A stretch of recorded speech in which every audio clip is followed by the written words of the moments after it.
गुजरात राज्य के गिर जंगल में बहुत सारे पशु पक्षी रहते थे।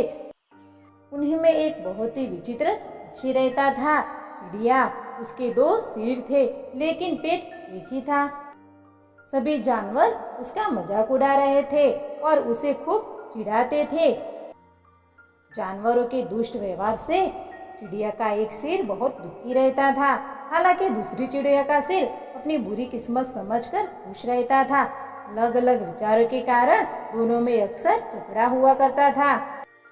सब हमारा इतना मजाक उड़ाते हैं, तुम्हें बुरा नहीं लगता? अरे बुरा क्यों लगेगा?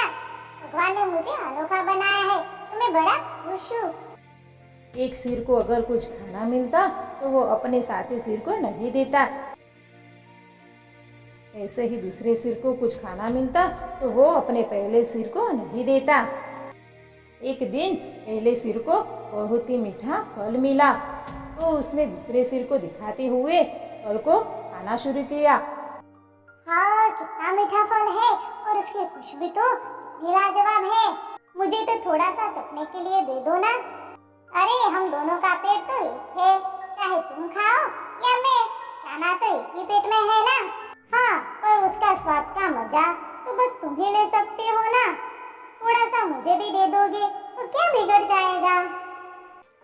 ये फल मुझे मिला है और ये मुंह भी मेरा है।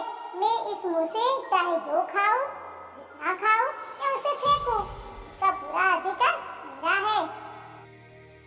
और ये कहकर पहला सिर फल को पूरे मजे से खा गया। दूसरे सिर को ये बात इतनी ज्यादा बुरी लगी कि उसने पहले सिर से बदला लेने के बारे में सोचा। एक दिन पहला सिर दोपहर को घर का खाना खाकर सो गया। तब दूसरे सिर ने अपने एक दोस्त कबूतर से फल वाली सारी बात बताई और ये भी कहा, अरे दोस्त कबूतर, मुझे कोई ऐसा फल बताओ ना कि जिसे खाकर मैं इससे बदला ले सकूं। हाँ, एक ऐसा फल है जिसे अगर तुम खा लोगे तो पेट खराब हो जाएगा और उसकी वजह से तुम दोनों 2-3 दिन तक कुछ नहीं खा पाओगे। तुम ये फल खा के तुम उससे सबक सिखा सकते हो।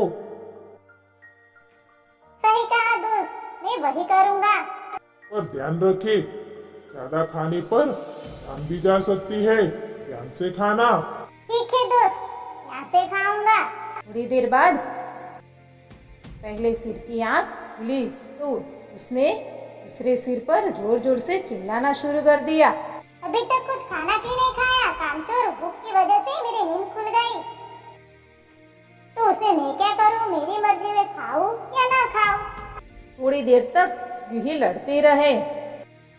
उसके बाद दूसरे सिर ने पहले से बदला लेने की सोची और चालाकी से बोला, मेरे दोस्त कबूतर ने मुझे एक स्वाद से भरपूर एक फल के बारे में बताया है।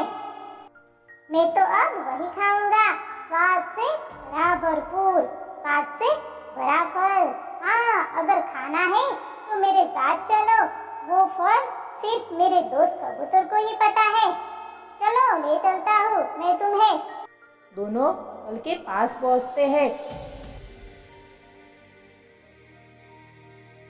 पहला उस फल को जान जाता है और दूसरे को खाने को मना करता है। अरे ये जहर वाला फल है, ये मत खाओ वरना हम दोनों मर जाएंगे। तुमने वो मीठा फल खाते हुए मुझे कहा था ना कि ये मेरा फल है, मेरा मुंह है, चाहे मैं जो खाऊं। अब तो मेरी बारी है, मेरी मर्जी, मैं जो चाहूंगा वही खाऊंगा। पहले के लाख मना करने के बावजूद भी दूसरा नहीं माना और बदले की चाह में उसने उस फल को खा लिया और उसका नतीजा ये हुआ कि वो दोनों वहीं पर मर गए।